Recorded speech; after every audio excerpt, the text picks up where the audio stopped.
Você já disse, eu creio em Deus, mas quando alguém pedir para você explicar quem Ele é, de forma que realmente mude sua vida, você sabe o que dizer? Ou fica com a sensação de que falta algo, como se a resposta fosse um conceito distante que não impacta seu dia a dia? A verdadeira pergunta não é apenas se Deus existe, mas quem é esse Deus com quem conversamos, choramos e esperamos? Entender a Trindade não é um exercício de academia. É a chave que abre a porta da experiência cristã. Como oramos, a quem adoramos, como nos vemos diante de nossas falhas e diante da graça. Quando entendemos mal, nossas orações podem se tornar monólogos vazios. Nossa adoração, um ritual sem rosto, nossa identidade, um reflexo distorcido. Não é exagero. Uma visão equivocada de Deus produz práticas equivocadas. Por isso, este vídeo tem um único objetivo: revelar de forma simples e firme a verdade que você sempre quis saber sobre Deus, a verdade que transforma oração, adoração e caminhada cristã. Imagine uma conversa íntima. Você fala com o Pai e pela mesma conversa encontra o Filho que nos salvou e o Espírito que habita em você. Isso não é confuso, é relacional. A Trindade é relacionamento em sua essência. Não estamos diante de três deuses independentes.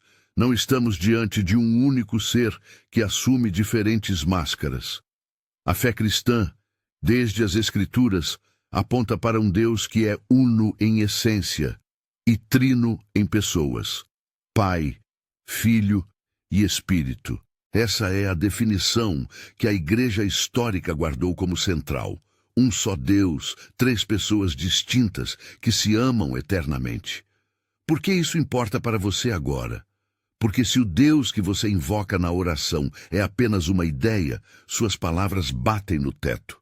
Mas se Ele é um Pai que envia, um Filho que intercede e um Espírito que habita, sua oração entra em comunhão.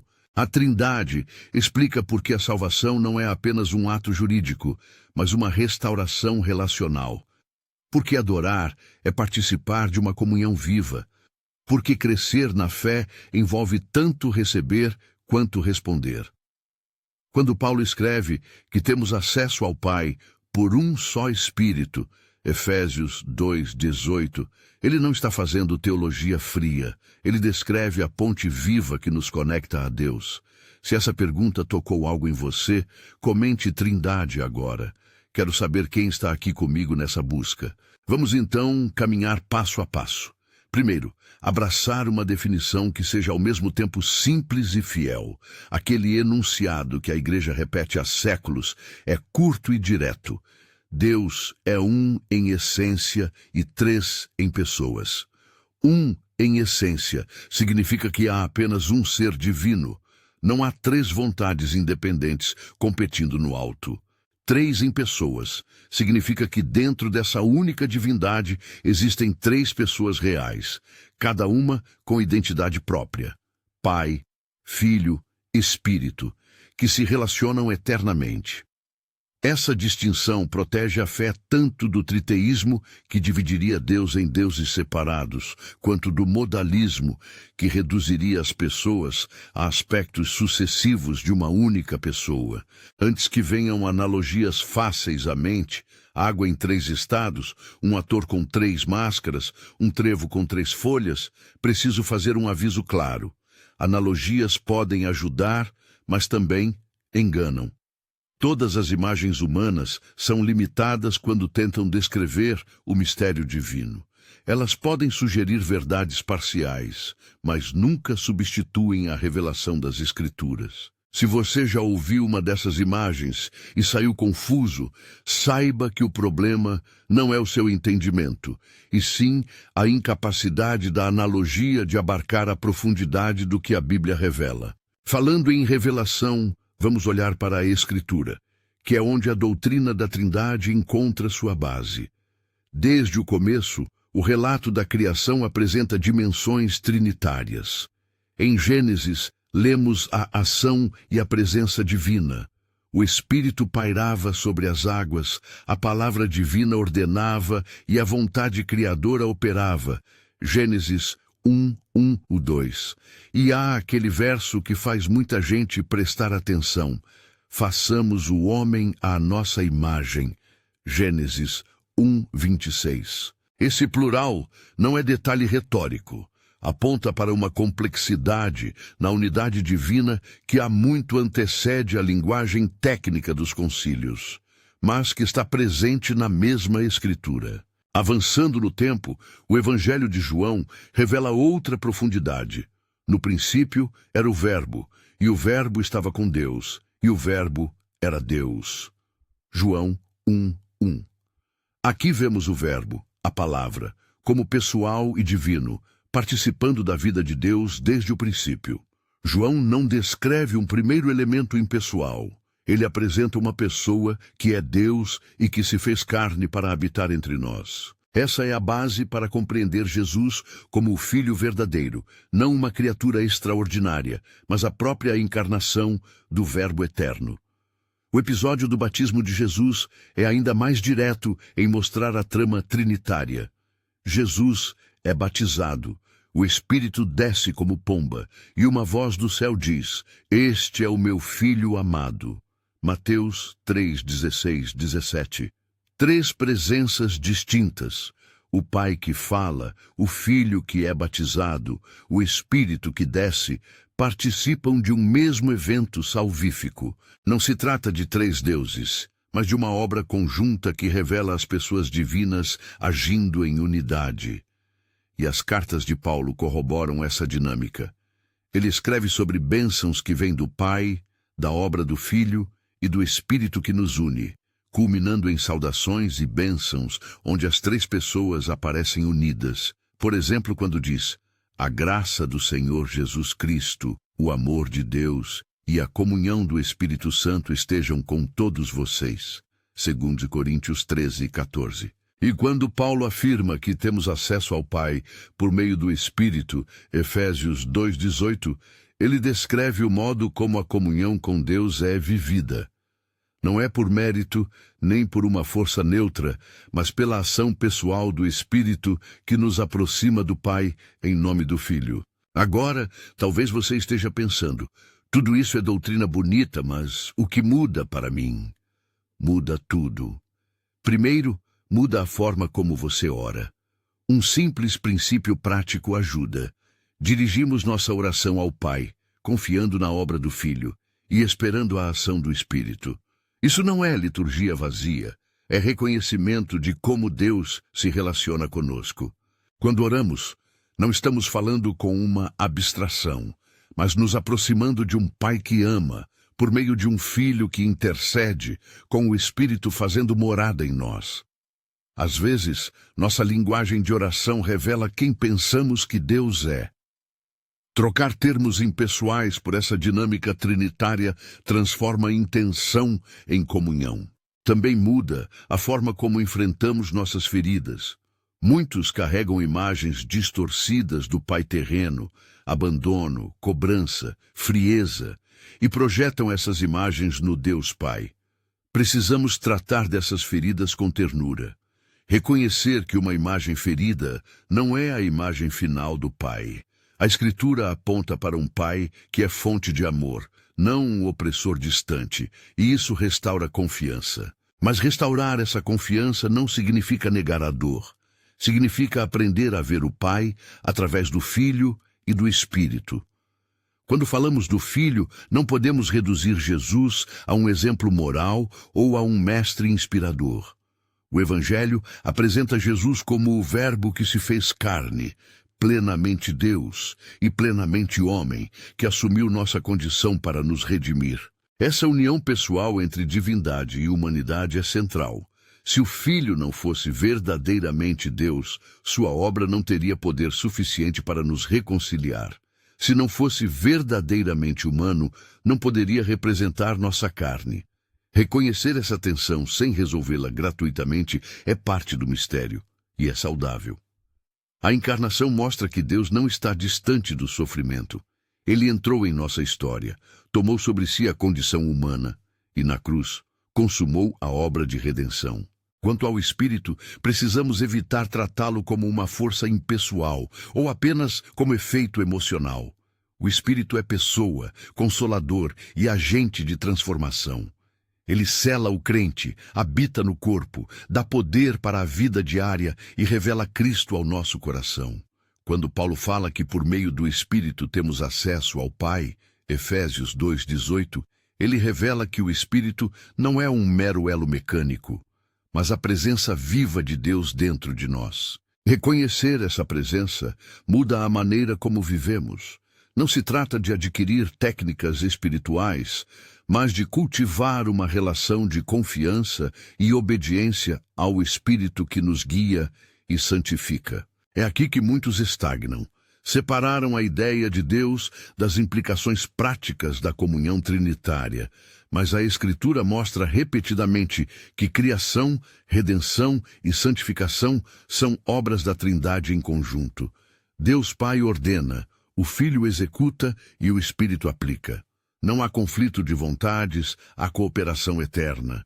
No batismo de Jesus, no testemunho apostólico e nas saudações das cartas, percebemos essa sinfonia divina.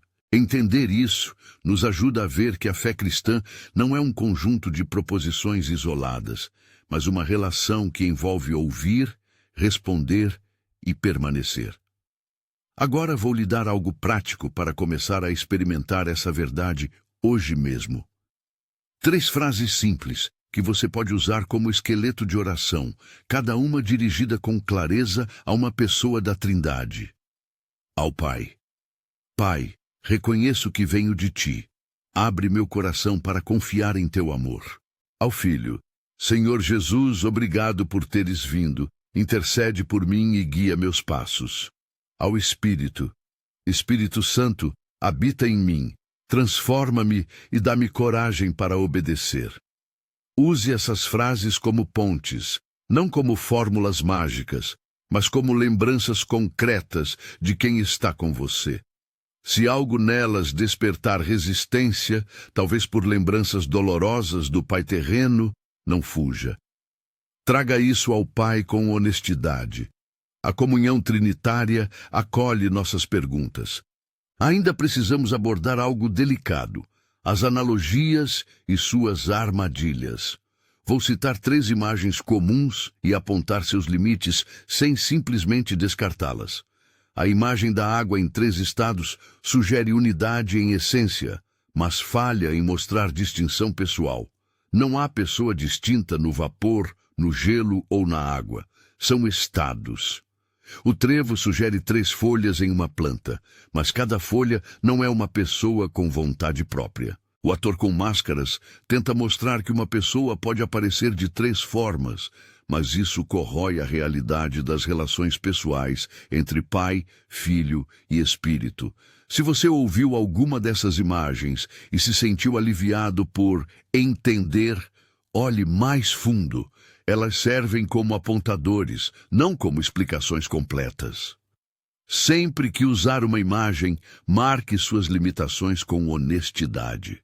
Até aqui, já percorremos a urgência da questão, um esboço de definição, evidências que vão desde Gênesis até João e o batismo de Jesus, e aplicamos isso à oração e à cura de imagens feridas.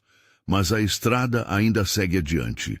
Precisamos entender com mais detalhe como cada pessoa da Trindade atua em momentos concretos da vida do crente, na conversão, na oração, no sofrimento, na vocação, e também como a Igreja histórica articulou essa verdade em defesa contra confusões teológicas. É nesse ponto que a história da Igreja e o testemunho das Escrituras se cruzam. E é aí que o entendimento ganha respaldo e clareza. Antes de avançar, quero que você feche os olhos por um instante, se puder, e respire. Pense em um momento em que orou e sentiu vazio, ou um momento em que orou e sentiu consolo. Qual foi a diferença? Muitas vezes, a diferença não foi técnica, foi presença. Presença do Pai, intercessão do Filho, habitação do Espírito. A Trindade é essa presença multiplicada em unidade. Ao prosseguirmos, vou mostrar passagens adicionais que esclarecem como essas pessoas se relacionam em obras específicas. Vou também trazer exemplos práticos de oração que você pode usar em circunstâncias reais, em entregas, em decisões, em perdas e em alegria. E veremos, com delicadeza pastoral, como a Igreja formulou termos para proteger a fé, sem transformar o mistério em um quebra-cabeça teórico. Mas antes de seguirmos, quero oferecer uma oração agora. Uma entrega simples, verdadeira, que pode ser sua se você quiser.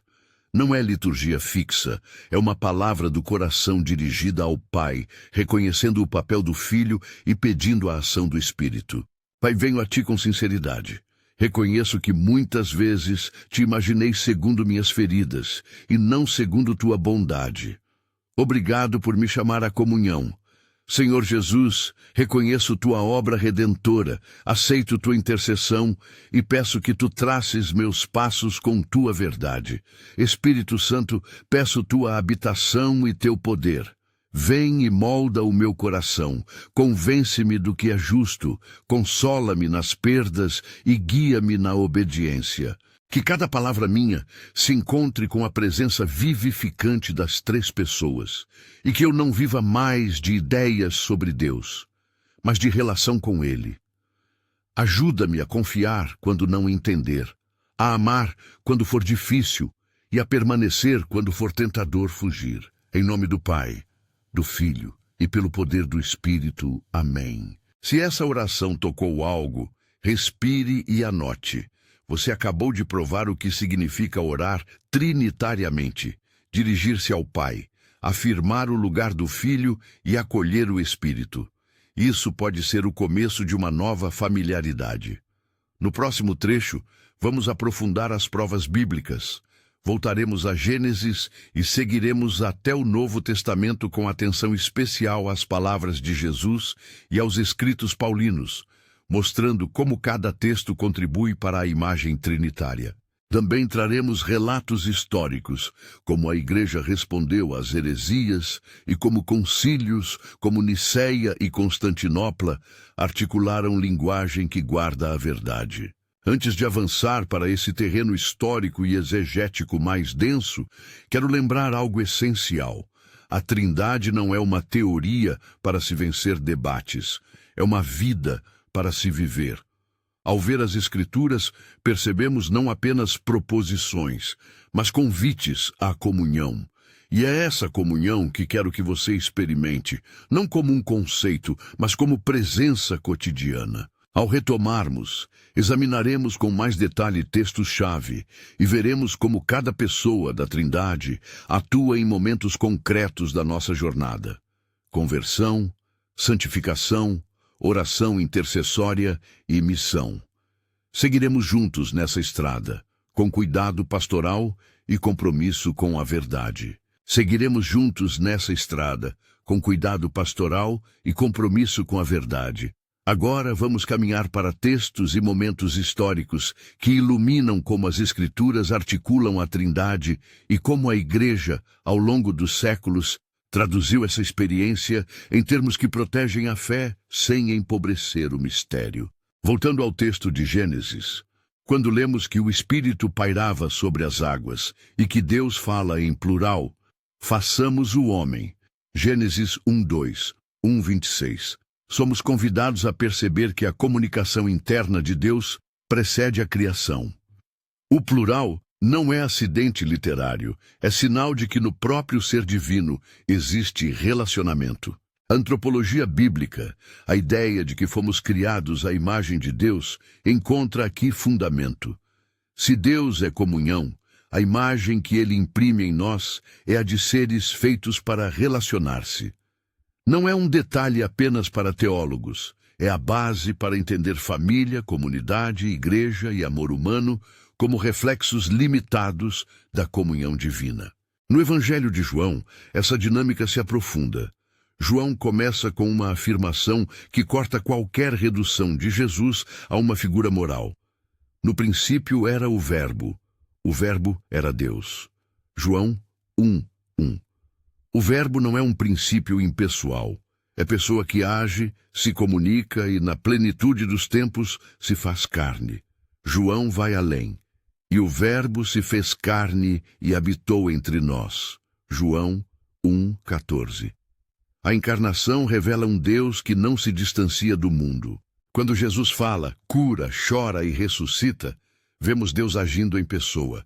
Isso confirma que a pessoa do Filho é plenamente divina, ativa e relacional, não uma projeção humana nem uma criatura exaltada. O batismo de Jesus, registrado em Mateus, é um momento onde a revelação trinitária se torna visível. O Filho em carne, o Espírito descendo como pomba e a voz do Pai que proclama: Este é o meu Filho amado. Mateus 3:16, 17. É um evento público que mostra as três pessoas distintas, cada qual desempenhando um papel sem rivalidade ontológica, mas com perfeita cooperação econômica. É impossível ler esse texto e manter a ideia de que Deus é unicamente uma abstração impessoal. Aqui há pessoas divinas em interação conosco e entre si. As cartas de Paulo consolidam a experiência prática. A adoração cristã e a vida espiritual se dão nessa economia trinitária. Quando Paulo escreve sobre bênçãos do Pai, graças do Filho e comunhão do Espírito, 2 Coríntios 13:14, ele não faz teologia abstrata. Descreve a vida que a comunidade cristã experimenta: perdão pelo Filho, filiação pelo Pai e habitação e poder pelo Espírito. Em Efésios 2:18, ele fala que temos acesso ao Pai por um só Espírito, o que significa que nossa relação com Deus é mediada por pessoas divinas, não por uma força impessoal ou por nossos méritos. Essas passagens apontam para a rotina da vida cristã. Conversão, perdão, crescimento e missão ocorrem na dinâmica entre Pai, Filho e Espírito. Agora, um pequeno passo para a história. Quando a Igreja enfrentou controvérsias sobre a identidade de Cristo e sobre a relação entre as pessoas divinas, ela não inventou uma nova doutrina. Ela buscou proteger aquilo que as Escrituras já haviam revelado. Nos concílios do século IV, Nicéia 325 e Constantinopla 381, os cristãos enfrentaram perguntas sérias. Quem é o Filho em relação ao Pai? O Filho é da mesma substância do Pai ou é criação? A formulação de termos como uma só essência, ou a palavra grega homoousios, surgiram desse esforço de defender a fé contra reduções que negavam a divindade plena de Cristo. Quando falamos desses concílios, não estamos dizendo que eles criaram a verdade de Deus. Estamos dizendo que, na luta contra heresias que confundiam ou dividiam a natureza de Deus, a Igreja articulou uma linguagem que preserva a unidade e a distinção que as Escrituras apresentam. Quais eram essas heresias? Brevemente, o arianismo afirmava que o Filho foi criado e, portanto, não era plenamente Deus. O modalismo via as três pessoas como modos ou manifestações de uma única pessoa. O triteísmo fragmentava Deus em três deuses. Cada um desses desvios foi respondido pela Igreja com cuidado. A fé ortodoxa manteve que o Pai, o Filho e o Espírito são coiguais em essência e eternos em relação mútua, mas distintas em pessoa. Isso preserva tanto a unicidade de Deus quanto a realidade do relacionamento interno que as Escrituras revelam. Ao falar desses termos técnicos, precisamos de clareza sem erudição vazia. Quando os credos falam em uma só substância, uma só essência, isso quer dizer que não há três vontades divinas independentes. Há uma única divindade. Quando falamos das pessoas, falamos de identidades pessoais que se amam e se comunicam eternamente. A linguagem não resolve o mistério e nem pretende. Ela protege a experiência cristã contra reduções que a tornariam incoerente. Agora, vamos descer do plano histórico e retornar ao cotidiano. Como as três pessoas atuam em momentos concretos da vida do crente? Vou organizar isso em 4 cenários práticos: conversão e vocação, oração e intimidade, sofrimento e consolo, missão e serviço, e mostrar como a ação trinitária traz salvação, presença e propósito. 1. Conversão e vocação. Quando alguém se volta para Cristo, não é apenas uma decisão moral, é uma transformação relacional. O Pai chama, ele é a fonte, o autor da vocação. O Filho reconcilia, ele conquista e reconstrói o caminho para Deus. E o Espírito aplica e sela, ele habita e torna real a nova filiação. Em textos como Efésios 1:3-14, vemos uma narrativa onde o plano do Pai é cumprido na obra do Filho e onde o Espírito sela e garante a herança da nova criação. Na prática, se você experimentou um chamado ou viu sua vida virar em direção ao Evangelho, saiba que isso envolve as três pessoas: o Pai que te encontrou, o Filho que pagou o preço e o Espírito que te dá nova capacidade para viver o chamado. 2. Oração e intimidade. A forma mais simples de praticar a Trindade é a oração trinitária. Dirigir a palavra ao Pai, reconhecer e confiar na mediação do Filho e esperar a obra do Espírito. João ensina que o Espírito vem para habitar conosco e permanecer conosco. João 14:16-17. Paulo nos lembra que o Espírito intercede por nós com gemidos inexprimíveis. Romanos 8:26-27. Isso significa que a nossa oração tem a garantia da atenção de Deus e a assistência do Espírito para traduzir nossos desejos mais profundos diante do Pai. Praticamente, quando você ora, comece dirigindo-se ao Pai, reconheça os méritos e a intercessão do Senhor Jesus, e peça ao Espírito que guie e confirme a oração. Não é fórmula mágica, é reconhecer a ordem relacional que Deus estabeleceu para a comunhão. 3. Sofrimento e consolo. Muitos trazem feridas, sobretudo relativas à figura paterna. É preciso dizer com ternura: as feridas humanas não descrevem o Pai Celestial. A Escritura mostra um Pai que consola e que ama com fidelidade. O Espírito é chamado Consolador, no grego, Paracletos, o que significa alguém que está ao lado para consolar, defender e orientar. Em tempos de perda ou de crise, convide o Espírito a habitar. Permita que o Filho represente e ofereça sentido no sofrimento. Ele mesmo passou pela dor humana. E incline-se ao Pai, que dá consolo. A prática pastoral aqui é simples e poderosa. Leve honestamente suas feridas a Deus, peça ao Espírito que traga cura passo a passo e aceite que a restauração pode ser lenta, mas é real na comunhão trinitária. 4. Missão e serviço. A missão cristã é essencialmente trinitária. O Pai envia, o Filho é enviado e cumpre missão. João 20:21. E o Espírito capacita e equipa a comunidade para testemunhar. A Igreja não é uma organização neutra. É o corpo onde a presença unificadora das três pessoas é vivida e difundida. No serviço prático, antes de agir, ore ao Pai por discernimento. Peça ao Senhor Jesus direção e exemplo. Peça ao Espírito força, sabedoria e coragem. Assim, sua vida de serviço não será apenas competência humana, mas fruto da cooperação divina. Para tornar isso imediatamente aplicável, proponho exercícios concretos que você pode incorporar nos próximos 30 dias. Não são regras rígidas, são hábitos para cultivar a sensibilidade trinitária. Manhã, reserve 3 minutos para uma oração trinitária curta. Ao levantar, diga: Pai, te agradeço por este novo dia. Jesus, guia meus passos. Espírito, enche-me de coragem. Faça dessas frases uma âncora para o dia. Decisão importante. Faça uma oração de 3 partes. Pergunte ao Pai por sabedoria, peça a Jesus clareza nos valores, peça ao Espírito que confirme com paz interior. Use essa sequência antes de respostas impulsivas. Sofrimento. Quando estiver atravessando dor, nomeie sua dor ao Pai. Peça a Jesus que entre nessa dor por você e peça ao Espírito o consolo real. Anote qualquer mudança interior, por menor que seja. Culto em comunidade. Quando a igreja reúne, tente reconhecer explicitamente a presença das três pessoas. Canções que falam do Pai, da obra do Filho, do poder do Espírito.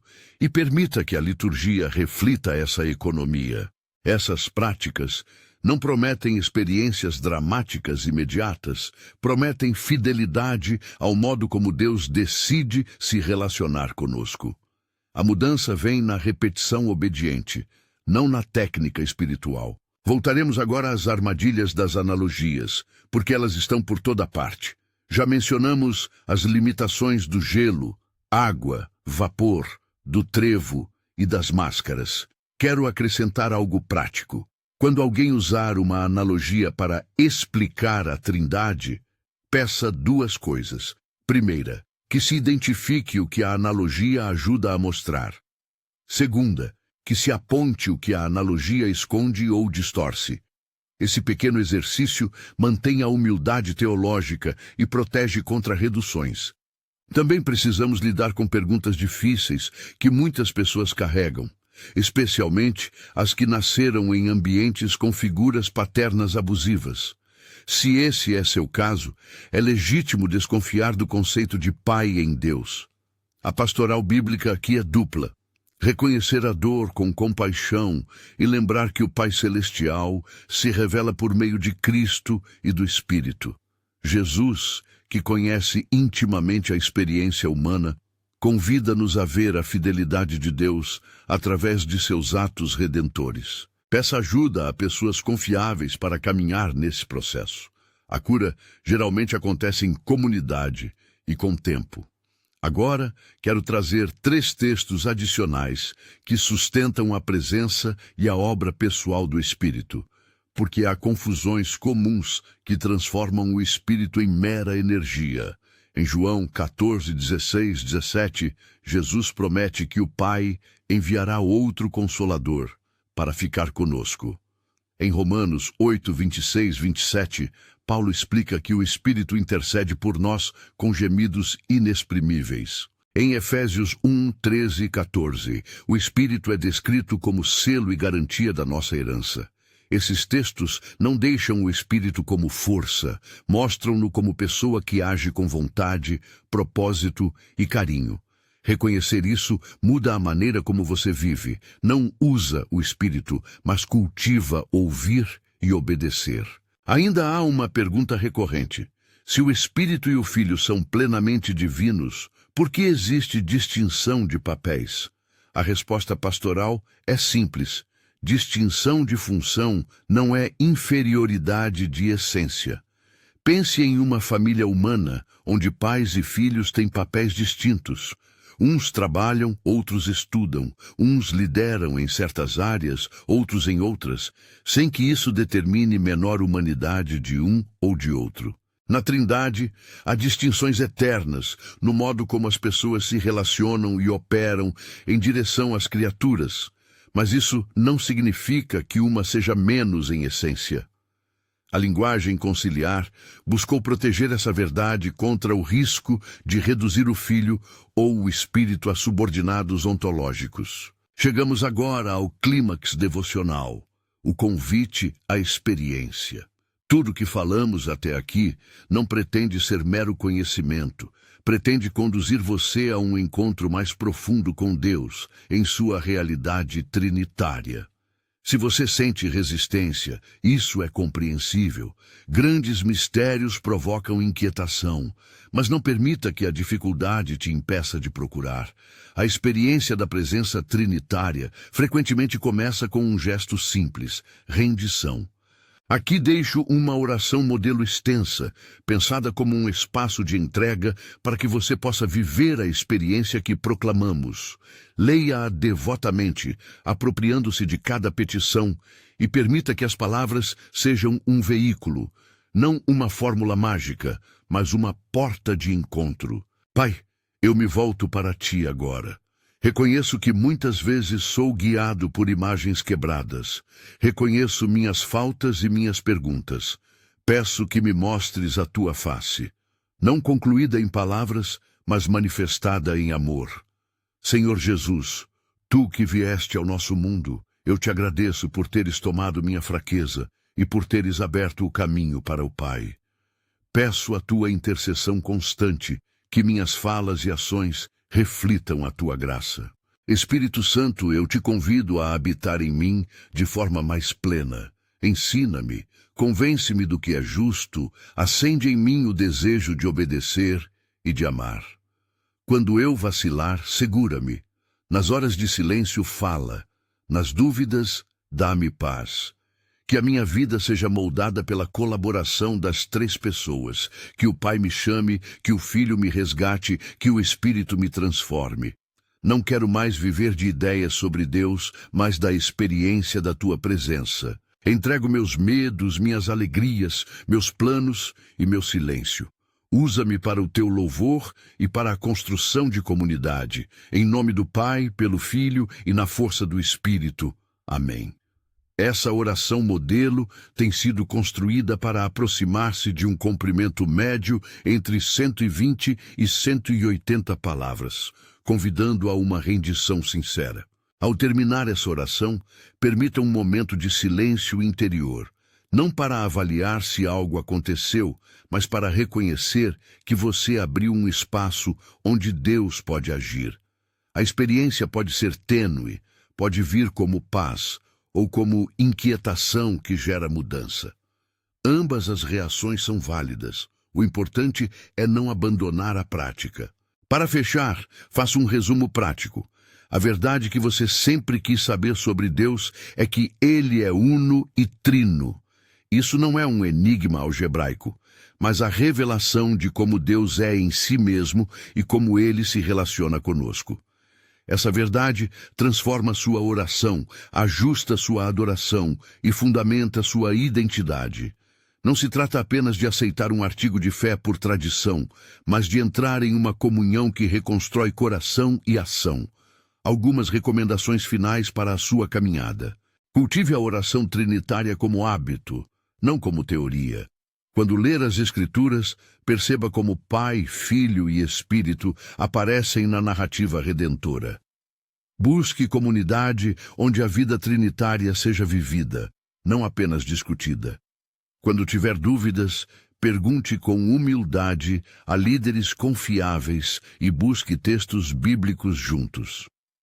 Trate sua própria história afetiva com Deus com a mesma paciência que você trataria de uma ferida física.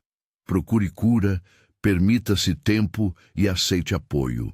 Se esta mensagem tocou seu coração, deixe um comentário contando.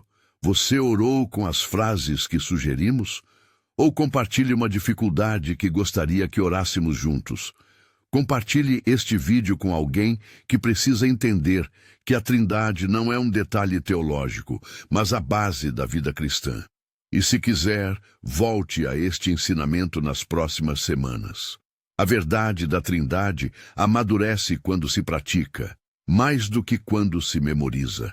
Agora, encerro com uma oração breve, dirigida ao Pai, reconhecendo Jesus como Senhor e pedindo a habitação do Espírito, uma oração de envio para que você viva essa verdade durante a semana. Pai amado, obrigado por nos revelar-te como comunhão. Senhor Jesus, obrigado por entrares em nossa história e por intercederes por nós.